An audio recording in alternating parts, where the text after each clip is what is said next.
Hi everyone. Today we'll be solving the Intermediate Mathematical Challenge that was conducted by the UK Maths Trust as recently as 31st of January 2024. Now, if you're not familiar with the Intermediate Mathematical Challenge, then I've just provided some information here about the exam. The structure of the exam is such that you'll get 25 questions to solve in 60 minutes. Some of these questions have no negative marking, while some of them do have some negative marking. Time is of critical importance while solving the paper as well as accuracy, because you won't want to lose out on negative marking. In this watch-along video, I'll be solving all 25 questions one after the other and providing you with some useful tips and tricks while solving them. Hopefully you'll find the video useful, and if you do like this kind of content, then please let me know in the comments. If you haven't subscribed to my channel, then please do so, and also remember to hit the like button. So without further ado, let's get into it. Question 1. This is pretty straightforward. We are required to find the value of this expression. So on the numerator, we see 20 plus 24 divided by 20 minus 24, which gives us 44 divided by minus 4, which is minus 11. Question 2. What is the difference between the smallest two-digit prime and the largest two-digit prime number? So the smallest two-digit prime number, as you would know, is 11, and the largest two-digit prime number is 97. So the difference between these two is 86. So option A. This is an interesting one. So we know that PQRS is a square and T is the midpoint of side PQ. So PT and TQ are equal. The question asks us what fraction of the area of the square PQRS is shaded. So essentially we need to find the proportion of this area, which is area of triangle PTR, as a proportion of the overall square PQRS. If we isolate this triangle PQR, and let's say we draw it like this, so we say PQR, we have point T, which is the midpoint of PQ. When we join PT, so we get two triangles. The area of triangle PQR is half into base, which is PQ, into height, which is QR. Area of triangle PTR, which is our shaded area, is half times PT, which is the base, times the height. And you would know that the height of triangles PQR and PTR are the same, which is QR. Now if we take, now PT is nothing but half of PQ, because T is the midpoint of PQ. So when we take the ratio of the areas of triangle PTR, which is the shaded area, and PQR, half times PQ divided by 2 times QR divided by half times PQ times QR. All of these terms cancel out. PQ also cancels out, which gives us half. But this is not the answer. This gives us the ratio of triangle PTR, which is our shaded area here, as a proportion of triangle PQR, which you would notice is half the area of square PQRS, because PR here is a diagonal which divides the square into two equal areas. Our answer is basically area of PTR divided by area of square PQRS, which is half divided by 2 and 1/4. So that's our answer, option 1. This is a fairly simple one. So we know that the shorter sides of a right angle triangle have lengths square root of 5 and square root of 12. So let's say this is our triangle, which is right angled at B. The shorter side is root 5 and root 12. So if h is my hypotenuse, then we know that this is nothing but square root of the sum of the two shorter sides based on the Pythagoras theorem.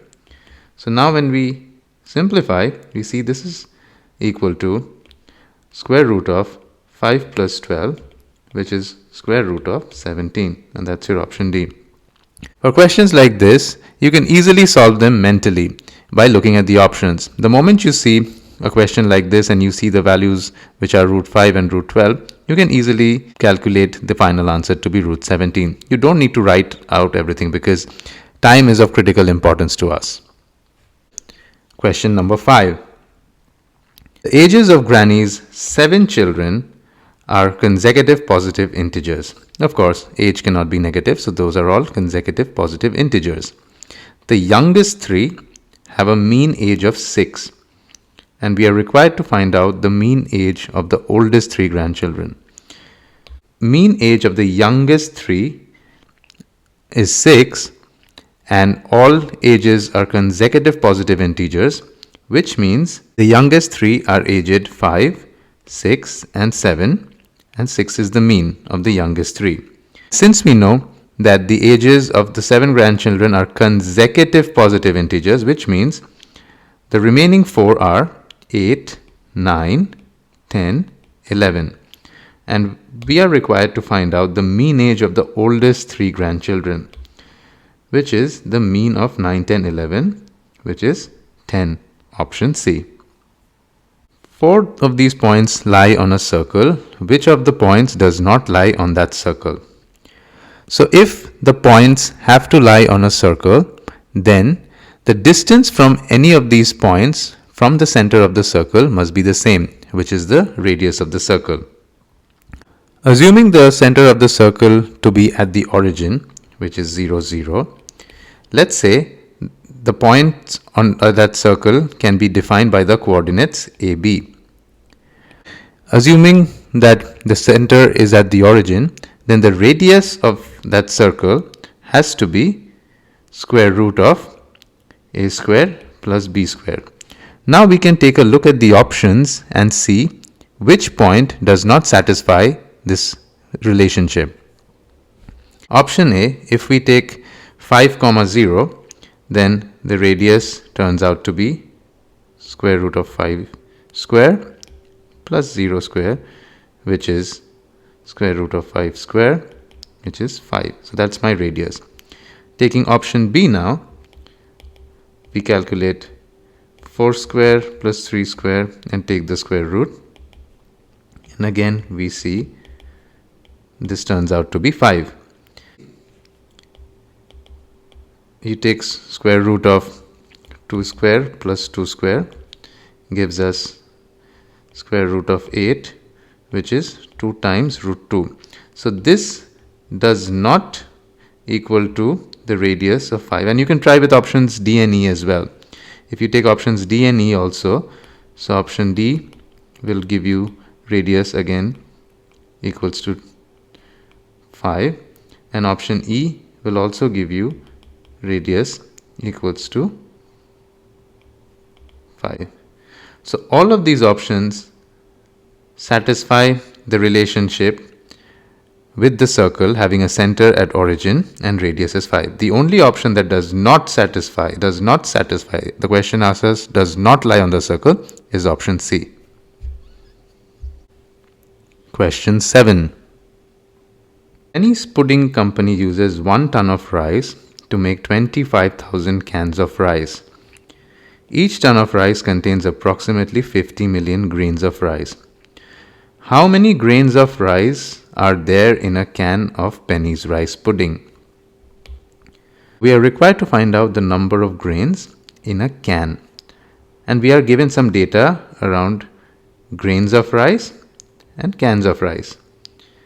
This 1 ton of rice is a distraction. It will not be used in solving the problem. So we know that each ton of rice contains approximately 50 million grains of rice. Approximately how many grains of rice are there in a can of Penny's rice pudding? 50 million grains of rice are present in 25,000 cans. So 50 million grains in 25,000 cans. Then in one can, we will have this divided by this, which is, this gets cancelled out, this gets cancelled out, so we get 2 times 10 cube, which is 2000. Option B. Question 8. This expression looks like a very complicated calculation that you would ideally not want to do during the exam when you are short pressed for time. But if you look at it carefully, it's really simple. 999 times 999 plus 999 can be simplified as taking 999 common. We can write this as 999 plus 1, which is 999 times 1000, which is 999,000. Option C. Question 9. 3 sectors of a circle are removed from a regular hexagon. So the figure here is a regular hexagon and 3 sectors have been removed. So this is sector 1, sector 2, sector 3. And the remaining figure is the one that is shaded in gray. Each sector has perimeter of 18 millimeter, which means each sector, so sum of this length, the arc and this length is 18. What is the perimeter of the shaded shape formed? Let's assume the side of the regular hexagon is x. So all of these sides are x. Now given that this is a sector here, so this length, which is x, which is the radius of this sector, will be same as this length, also equal to x. Same for this one, same for this one. And let's assume the length of this arc over here is L. And because of symmetry, we can say the length of this arc is also L and the length of this arc is also L. Now the question asks, what is the perimeter of the shaded shape formed? Which means we have to go along the boundary of this shaded area and calculate the length, right? So let's look at what data has been provided.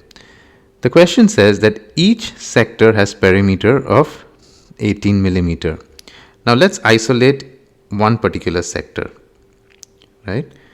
So this is the length x, this is also x, and this arc is L. So the perimeter of each sector is 18, which means 2x plus L equals to 18 millimeter. We are required to find the perimeter of the shaded shape, which is the perimeter of this figure here. Now if you look at it carefully, the perimeter that I've drawn in blue is basically 2x plus L, where you go from x, x, L, then you again go from x, x, L, then you again go from x, x, L. So basically 3 times of this equals 3 times 18, which is 54. And that's your answer, option D. Question 10. Pretty straightforward. 20 by 24 plus 20 by 25 is 24 times 25 in the denominator. You can take 20 common outside and then you write 25 plus 24 in the numerator and then you simplify. So this becomes 20 times 49 divided by 24 times 25. Further simplification, this becomes 49 by 30, which is option B. Question 11. A picture together with its frame makes a square of side length 80. So the side of this picture with the frame is 80 and it's a square. The frame is 4 centimeters wide, as you can see from the diagram here, which means this length is 4 and this length is also 4. Means that the length here is 80 minus 8, which is 72. Now we are asked what percentage of the area of the square is covered by the frame. So one way to do this is, what is the area of the picture, right? We know that the picture has a side of 72 centimeter, right? So area of picture is 72 times 72 divided by area of picture plus area of frame, which is 80 times 80, right? So this becomes 9 times 9 divided by 10 times 10, which is 81 by 100 or 81%. So this is the proportion of this shaded area, which is the picture. So what percentage of the area of the square is covered by the frame is nothing but the complement of this, which is 1 minus 81%, which is 19%. Option C. Question 12. Looking at this diagram, it seems quite complicated, but the answer is very simple. So don't get scared. What is the length of the line segment marked X? So we want to find out X. Now considering the first triangle, which is here the smallest one, it's a right angle triangle with the shorter sides as 1 each. Then the hypotenuse by Pythagoras theorem must be root 2. Now considering the second triangle now, which has a shorter sides as root 2 and 1, the hypotenuse again by Pythagoras theorem will be root 3. Then this side will be root 4, this hypotenuse will be root 5, this is root 6, this is root 7, root 8, and x becomes root 9, which is 3 units. Option D. Right, we're almost halfway into the video solving this paper. If you're finding this to be useful, please don't forget to subscribe and hit the like button. It'll mean a lot to me. And please also tell me in the comments which other papers you would like me to solve. When I increase a certain number by 20%, I get twice as much as when I decrease 20 less than the number by 20%. Okay, so let's solve it part by part. Let's say the number is x. When I increase it by 20%, which means when x becomes 1.2x, I get twice as much as when I decrease 20 less than the number by 20%. So I'm decreasing 20 less than the number by 20%, which means 0.8, and I get twice as much. So this is our equation. We need to solve for x now. So 1.2 times x equals 2 times 0.8x minus 16. On simplifying further, we get 0.4x equals 32 or x equals 80. Option C. This is interesting. Going clockwise around a quadrilateral. Quadrilateral is a four-sided figure. Its interior angles are in the ratio 6:7:8:9. Which of the following is a true statement about the quadrilateral? For any closed figure, the sum of the interior angles is 360 degree. So the sum of the angles which are in this ratio must add up to 360 degrees. So if we assume that the common ratio here is x, then 6x plus 7x plus 8x plus 9x all must give us 360 degrees. On simplification, this is 30x equals 360 degree, or x equals 12 degree. Therefore, the individual angles which are the interior angles of the quadrilateral are 72 degrees, 84 degrees, 96 degrees, and 108 degrees. So which of the following is a true statement about the quadrilateral? The first option says it has a right angle, but none of the angles that we have calculated here is 90 degrees. So this option is out. Option B says it is a trapezium. So let's try to sketch this out. So this is 72, this is 84, 96, and 108. So if you add up these angles over here, this gives us 180 degree, and if you add up these angles here, this gives us 180 degree too, which means these two lines are parallel. So this is a trapezium, option B. Question 15. A classic problem of simultaneous equations. Carry the cat and Barry the bat together weigh 4,000 grams more than Rolly the rat. So let's label them as C, B, and R for ease of our solving. So first equation is C plus B together weigh 4,000 grams more than Rolly the rat. So R plus 4,000. So that's your first equation.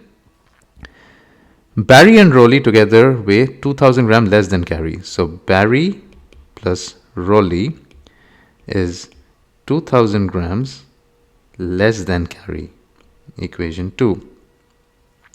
And finally, Carry and Rolly are 3,000 grams more than Barry. What is the weight of Rolly? So our question asks us to find the value of R. So if we add up equations 1 and 2, then we get, so these two equations, then we get C plus B plus R on the left hand side equals R plus C plus 4,000 minus 2,000. These R's get cancelled. This C gets cancelled.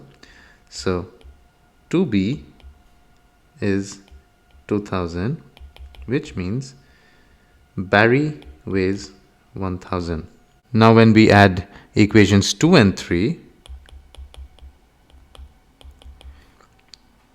we get B plus R plus C plus R equals C minus 2,000 plus B plus 3,000. So this B and this B gets cancelled. So twice R equals 1,000, or R equals 500. That's your answer, option B. Actually, we didn't have to solve this step, adding equations 1 and 2. We could have just added equations 2 and 3 to get to the answer. Question 16. Now we are getting into a bit more difficult problems because these problems have negative marking. So please be mindful of that. Factorial n, as we all know, is defined by the product of all the numbers leading up to n. Now the question is, what is the remainder when this expression is divided by 5? So we don't have to calculate the individual factorials here because it's going to take a lot of time and it's not what the question wants you to do. There's a more elegant way of solving this question. Remember, Factorial 5 can be written as 1 times 2 times 3 times 4 times 5. And now if you divide factorial 5 by 5,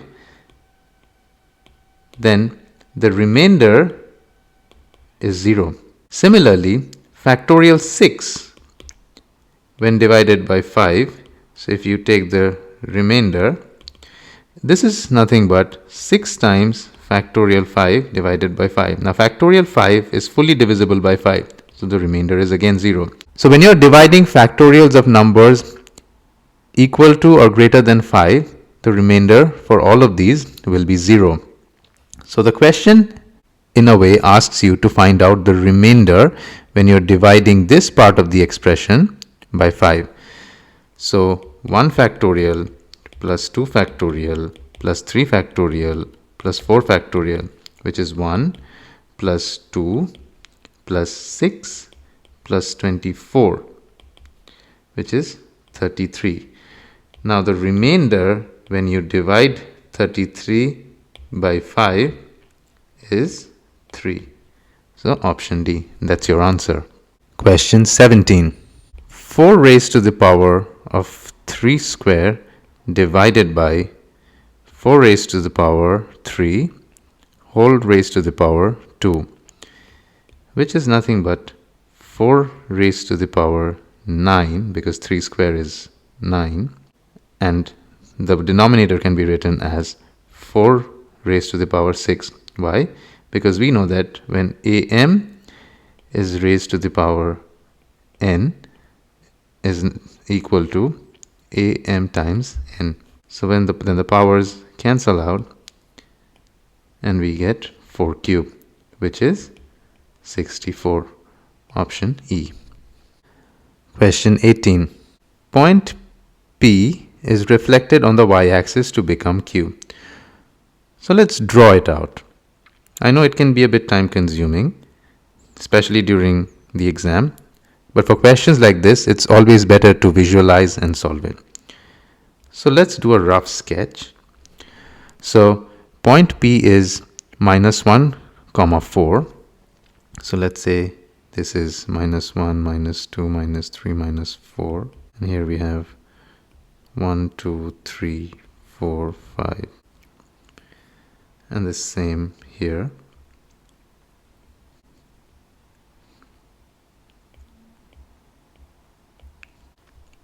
So point P is -1, 4, which is somewhere here. Point P is here, is reflected in the y-axis. So this is my y-axis. So when it's reflected, it must be equidistant from the y-axis on both sides, which means if my point P is 1 unit to the left of the y-axis in this direction, then it must be 1 unit on the right hand side, so that it's a mirror image on the y-axis, which means then my point Q is here, which is point Q then becomes 1, 4. Now point Q is reflected in the line y equals x.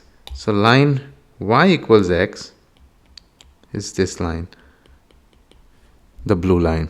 Now when Q is reflected along this line, by symmetry, it comes here to point R, which is 4, 1. And then R is reflected in the x-axis to give point S, which is 4, -1. A good thumb rule here to know is that if you don't want to draw the diagram in the exam, if you don't have enough time, then you can use this convention. When we are reflecting any point A, B in the x-axis, then upon reflection, the point becomes A, -b. So the y coordinate has the same value, but the sign reverses, while the magnitude and sign of the x coordinate remains the same. When we are reflecting along the y-axis, then A, B becomes minus a comma b. So in this case, on reflecting along the y-axis, the x coordinate changes its sign, whereas the y coordinate remains the same. And if we are reflecting along the line y equals x, which is this 45-degree line drawn in blue, then a comma b becomes b comma a. And this is what we have essentially done over here. If you don't want to draw it, please don't draw it, please don't waste your time, but just remember this relationship and it'll help you. So alright, coming back to our problem, the question asks us, what is the area of the quadrilateral PQRS? So basically, we need to find the area of the quadrilateral PQRS. We can do it in a quicker way. We can extend PQ to touch the line y equals x here. So this point basically is 4, 4.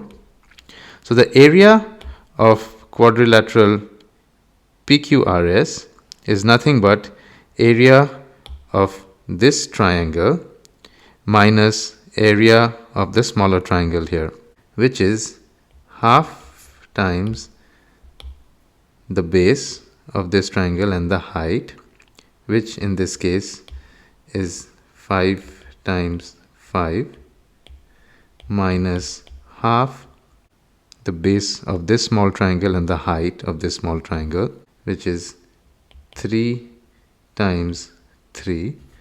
So this is half of 5 times 5 is 25 and 3 times 3 is 9, which is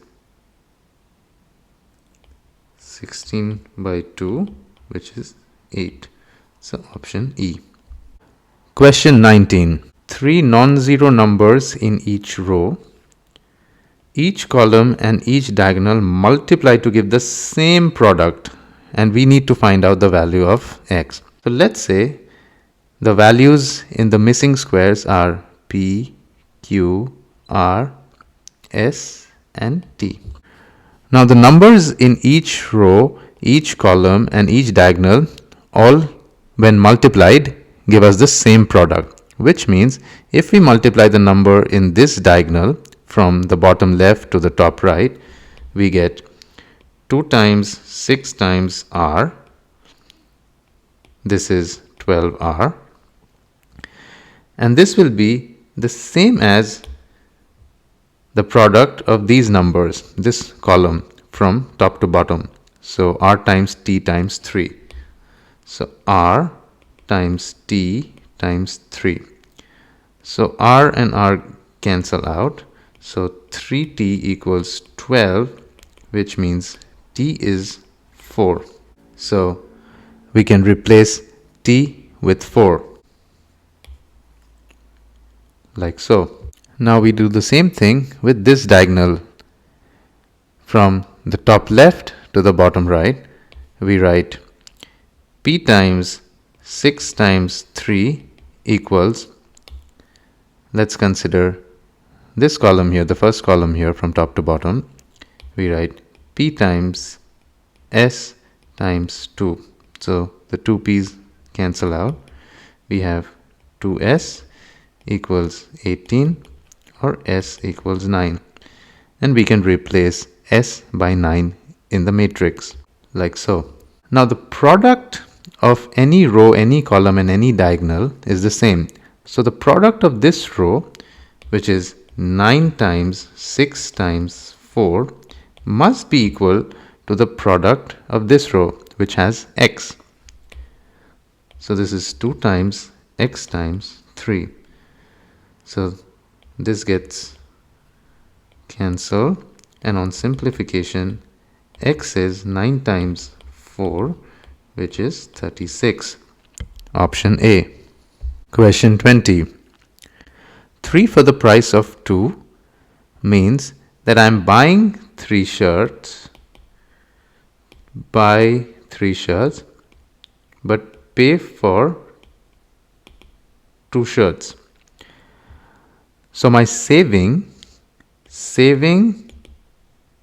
is 3p minus 2p, which is p, and this saving is when I'm buying 3 shirts. Saving for 1 shirt is therefore p by 3, and this is £5.50. That means p is 16.50. So the price of each shirt is 16.50, and now it asks me to find the cost of 3 shirts. So this becomes multiplied by 3. So 3p is multiplied by 3, 1650 becomes 49.50. Option E. Question 21. The problems are getting even more difficult from here on, because you see the negative marking in this question is -2. So please be very careful while solving such questions. You don't want to lose out on negative marking. Let's take it slowly. The diagram shows a square of side 4 centimeter with 4 identical semicircles. So first of all, the diagram here is a square. All semicircles are identical, which means we can play with symmetry. Now, the side of this square is 4 centimeters. So if we assume the midpoints to be here, these are also the centers of these semicircles. So this length here is half of the side of the square, which is 2 centimeters. Same as here, 2 centimeters.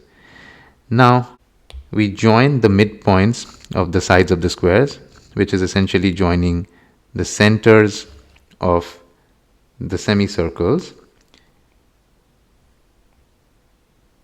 Then we get another square which is inscribed within the first square. Let's assume that the radius of the semicircles is r. So this length is r, this length is r, all of these are r. Now we need to find the value of r to proceed further. Now if we take this corner of over here of this diagram, we can isolate this triangle. So we can isolate this triangle, and let's say we bring it here. You can see it's a right angle triangle because this is the corner of the original square, and this is the center of the semicircle. So this is the center of the semicircle, which is this point over here, and this side is 2. Similarly, this is another center of the semicircle here, so this side is also 2. So by Pythagoras theorem, the hypotenuse of this right triangle is 2 root 2, which is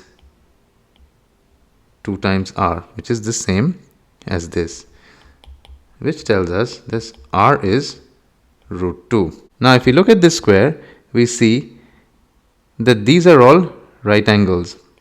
These are all right angles, which means each of these sectors are essentially 1/4 the area of a circle with radius r. So if we add up the purple shaded area, this will give you pi r square. We know the value of r as root 2, so then this becomes 2 pi. The shaded area that we need to find out, which is our original problem here, is basically the area of this square minus the area of the purple portions, which is 2 pi. So this is nothing but 2r square minus 2 pi, which is 4r square minus 2 pi, which is r square is 2, so 8 minus 2 pi. Option E. Question 22. When a cube is cut into 2 pieces with a single plane cut, 2 polyhedra are obtained. Which of these polyhedra cannot be obtained in this way? Now this requires a bit of visualization, and during the exam, if you're able to do that, then brilliant. If not, then try to sketch out the different possibilities while you are cutting a cube using a plane. And the results will be like this. So there are three options here. The first one, you can see that when we are cutting a cube along this particular direction, we generate two polyhedra. So this polyhedra has got 7 faces, and this one here has got 4 faces. The question asks us which of these polyhedra cannot be obtained in this way. So option A is polyhedron with 4 faces, but we already got a one with 4 faces, so this is not the option. Polyhedron with 7 faces, we already got it, so this is not an option. Let's look at option B, which is polyhedron with 5 faces. Are we getting it? So in our second arrangement here, we see that this results in 2 such figures, each of them having 5 faces. So then this option is also out. And finally, these 2 figures result in 2 polyhedra, each with 6 faces. This option is also out. Then the only option is option E. And also common sense tells you that when I'm cutting a cube by a plane, a cube has 6 faces, so when I'm cutting it by a plane, we cannot generate 2 additional faces by a single cut. So a polyhedron with 8 faces, 6 original faces of the cube and 2 new faces can never be possible. So in this case, you could have just readily looked at the option and marked the answer rather than having to visualize. But it's always a good practice to visualize the problem if you have some time, just to be sure. Question 23. A circle is inscribed in a semicircle with center O and diameter AB. The center of the circle is point P, where PA equals PO. What is the ratio of the radius of the circle to the radius of the semicircle? So let's try to draw it clearly, like so. Let's extend OP to touch the semicircle at point X to give us OX, and we can write OX as OP plus PX. OX, if you can see, is the radius of this semicircle, which we have assumed to be R. So we can rewrite this as OP plus PX. PX is the radius of the smaller circle, and let's assume this is small r. So we can rewrite this as OP plus R equals to capital R, or OP equals R minus R. So let's remember this relationship. Now OP is also equals to PA. So this length here is equals this length. And if we drop a perpendicular like this, by symmetry, this length is equal to this length. Each of them will be R by 2, R by 2. And this perpendicular will have a length R. So considering this small triangle now, we can apply the Pythagoras theorem that OP square, which is the hypotenuse square, equals R square plus R by 2 whole square, which is R minus small r square equals R square plus R by 2 whole square, which is R square plus R square minus 2 times capital R small r, R square plus R square by 4.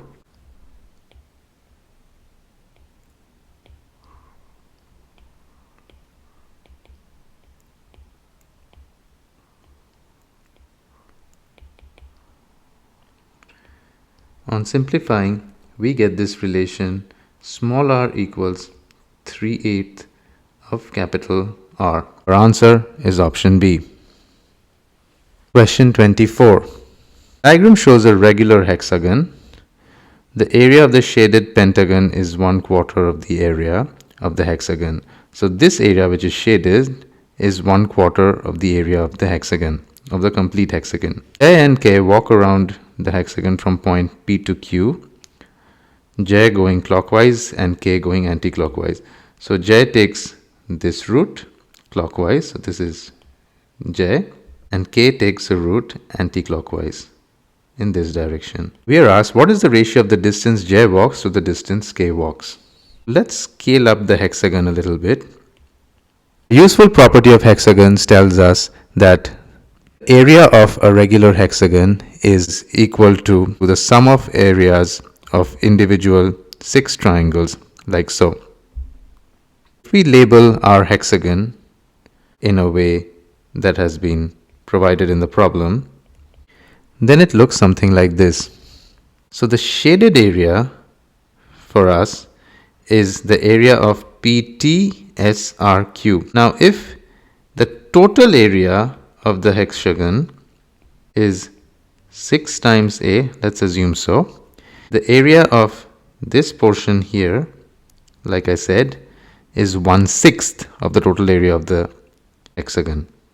So area TSR equals to A. In the problem, we are told that area of the shaded pentagon RSTPQ. So RSTPQ is 1/4 area of the hexagon, which means area of PTRQ, which is this rectangle over here, equals 1/4 area of the hexagon minus the area of TSR, which we just calculated to be A, which is A by 2. So this area here is A by 2 and the yellow shaded area is A. Let's clean this up a bit and go back to our original figure. So let's remind us, area of hexagon we assume to be 6A, then area of TSR is A, area of UVW is also A, area of PTQR is A by 2 that we calculated.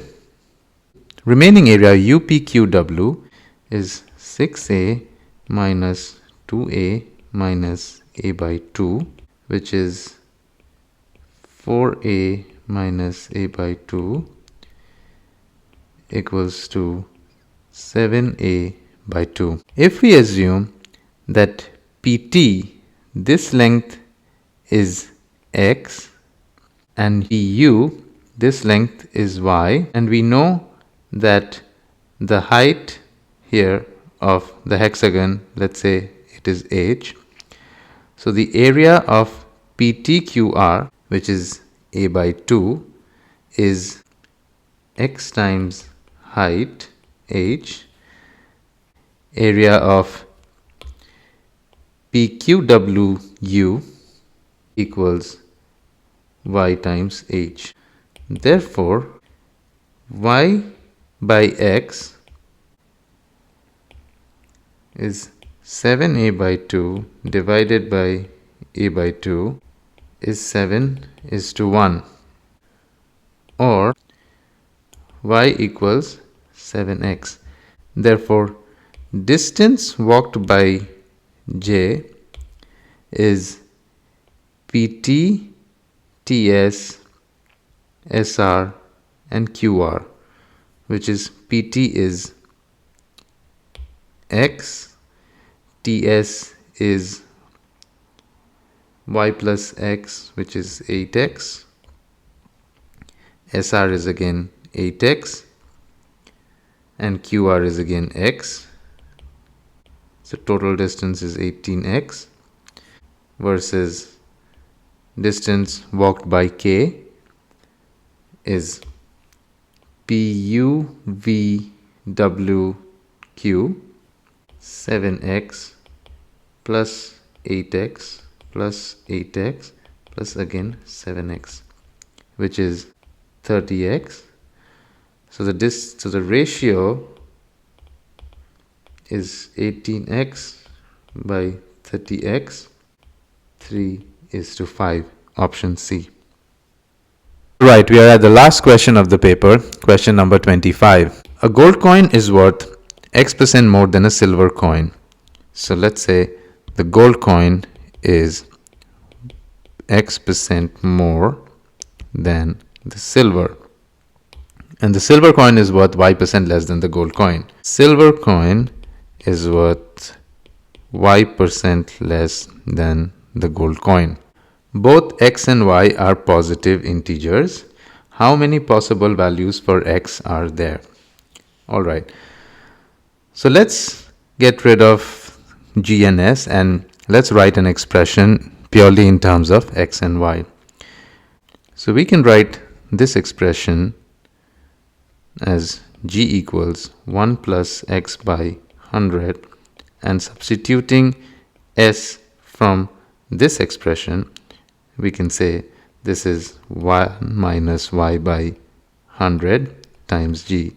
Cancelling g from both sides, we can say that 1 plus x by 100 times 1 minus y by 100 equals 1. We can further simplify and say 100 plus x by 100 times 100 minus y by 100 equals 1, and we arrive at a relationship like this. Both x and y are positive integers, which means y has to be less than 100, because if y is more than 100, then the denominator of this fraction becomes negative, and then since we have a negative 100 over here, x becomes negative, which cannot be the case.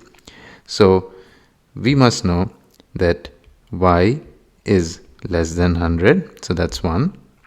And also if we look at this part of the expression, if x has to be an integer, then 10,000, which is the numerator here, has to be fully divisible by 100 minus y. So we've established that y needs to be less than 100, and 100 minus y must be a factor of 10,000. So let's list out the factors of 10,000. 10,000 can be written as 10 raised to 4, which is 2 raised to 4 times 5 raised to 4.